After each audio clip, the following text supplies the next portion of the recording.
En cette matinée du 9 mai 2002, en présence du président Thabo Mbeki et de plusieurs milliers de personnes, le corps d'une femme est rendu à la terre sud-africaine.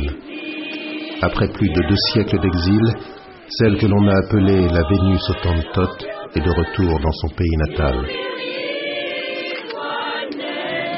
Au cours d'une cérémonie émouvante et symbolique, c'est l'hommage de toute l'Afrique qui est rendu à celle dont l'histoire incroyable et tragique inaugure le destin de milliers d'hommes et de femmes qui, comme elle, vont être exhibés en Occident dans ce qu'il faut bien appeler de véritables zoos humains.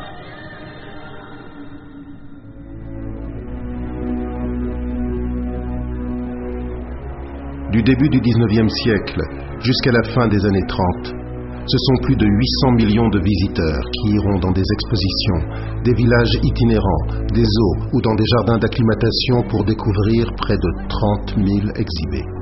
À travers ce passé oublié dont il ne reste que quelques images, on mesure de quelle façon le racisme s'est généralisé et a imprégné le monde en à peine un siècle. Toute l'Europe, de Londres à Bruxelles, de Milan à Hambourg, de Prague à Moscou, de Porto à Paris, mais aussi les États-Unis et le Japon vont connaître ce type d'exhibition. Le phénomène va prendre de l'ampleur tout au long du 19e siècle, en parallèle des conquêtes coloniales. Il n'y a pas que les Africains dans ces exhibitions dites ethnographiques, mais tous les peuples qui subissent les uns après les autres l'emprise des empires coloniaux.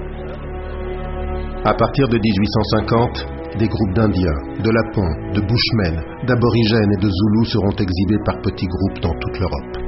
Aux États-Unis, Barnum va accentuer le phénomène avant de se rendre lui aussi en Europe. La mode des zoos humains va connaître une expansion sans précédent à partir de 1880. En moins de 10 ans, on va passer de quelques individus capturés et exhibés comme des animaux à de véritables troupes organisées d'une centaine d'individus et recrutées de façon massive dans le monde entier. Le phénomène va devenir mondial. Très vite, la quasi-totalité des grandes capitales européennes et américaines font appel à des impresarios comme Barnum, Buffalo Bill ou l'allemand Hagenbeck. Certains jours de 1896, au jardin d'acclimatation de Paris, comme on le voit dans l'un des tout premiers films des Frères Lumière, on comptera plus de 60 000 visiteurs. Ici, des enfants plongent pour récupérer les pièces que leur lancent les visiteurs. Tout cela ressemble à un immense amusement qui touche tous les publics. Même les monarques et les présidents s'y rendent en visite officielle. Quittant son pays, un petit négro de l'Afrique centrale vint jusqu'à Paris voir l'exposition coloniale. C'était Nénuphar, un joyeux lascar. Pour être élégant, c'est aux pieds qu'il mettait ses gants. À côté du monde du spectacle, les expositions officielles et universelles des États présentaient aussi des villages exotiques. C'est une immense mise en scène du monde qu'organise alors l'Occident dans des décors aussi extraordinaires qu'éphémères. La foule s'y presse et le public en redemande. Comme lors de l'exposition universelle de 1900 à Paris, où près de 50 millions de visiteurs se rendront, ou encore à Wembley, où près de 25 millions de personnes viendront découvrir les peuples exhibés de l'Empire britannique. Il ne faut jamais oublier que pour la majorité des Occidentaux, c'est le premier contact avec ces populations qu'on a été chercher dans les régions les plus lointaines du globe et importé en bateau jusqu'en Europe. L'impact de ces spectacles populaires est alors immense, car il fait appel à l'inconnu et à la curiosité. Les scientifiques et les savants sont tout autant fascinés par ces spécimens vivants. Pour eux, la certitude est d'avoir devant leurs yeux des êtres inférieurs qu'il faut classer selon la hiérarchie des races à leur vision dominante dans le monde. Ce que nous découvrons à travers ces quelques images d'archives exceptionnelles sauvegardées du temps, c'est comment l'Occident est devenu raciste sans même s'en rendre compte. Exhiber des hommes et des femmes pour ce qu'ils sont et non pour ce qu'ils font. Les séparer ou les mettre à distance des visiteurs, les présenter comme différents et inférieurs, c'est construire une sorte de frontière entre le normal et l'anormal. C'est inventer une coupure entre deux humanités. C'est cela que fabriquent les zoos humains. Ces exhibitions donnent à croire que les sauvages existent. y compris dans les manipulations les plus odieuses qui ressemblent de plus en plus à des phénomènes de cirque. Il faut attirer le public, alors on invente, on met en scène, on fabrique de faux peuples, on les forme, comme cela, on est certain de la qualité du spectacle. On leur demande de danser, de manger de la viande crue, on fabrique des décors avec des animaux, enfin, les femmes sont le plus souvent dénudées. Et lorsqu'il y a un nouveau-né, le public est invité à l'observer.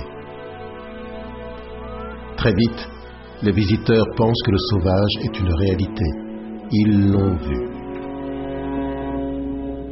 Au-delà des exhibitions, pour marquer en profondeur les visiteurs, il y a les images, photographies, cartes postales, articles, dessins de presse, affiches, c'est par millions qu'elles ont été diffusées. Ironie de l'histoire, ces troupes qui traversaient l'Europe et même l'Atlantique acceptaient cette mise en scène contre rémunération. Ces figurants de la sauvagerie étaient payés. Tel est l'envers du décor des zoos humains. Le sauvage, au tournant du siècle, demande un salaire. Il se mettra même en grève et, dans certains cas, se révoltera. Les conditions d'exhibition sont souvent dramatiques et on comptera des suicides, des morts par maladie, mauvais traitements, des morts de froid. Ces mises en scène ethniques font aujourd'hui partie du passé des sociétés occidentales comme de celui des ex-sociétés colonisées. Ces exhibitions ont validé les empires coloniaux en cherchant à prouver la supériorité des colonisateurs. Si ce passé, encore aujourd'hui tabou, dérange tellement, c'est sans doute parce qu'il nous permet de comprendre comment les idées racistes ont pu être popularisées en si peu de temps. Comment, par le spectacle et par la mise en scène, on a pu créer deux humanités sur la Terre. Au cours des années 30, le cinéma fascine désormais beaucoup plus le public et les zoos humains vont progressivement disparaître. Au final, que reste-t-il de cette histoire incroyable? Un regard sur l'Afrique et ses peuples toujours méprisants. Une certaine manière de se croire supérieur en Occident. Et surtout, la possibilité aujourd'hui de comprendre comment des millions d'Occidentaux ont été manipulés pour croire en ce discours sur l'inégalité des races qui, depuis des siècles, a engendré tant de haine, tant de conflits et tant d'incompréhension.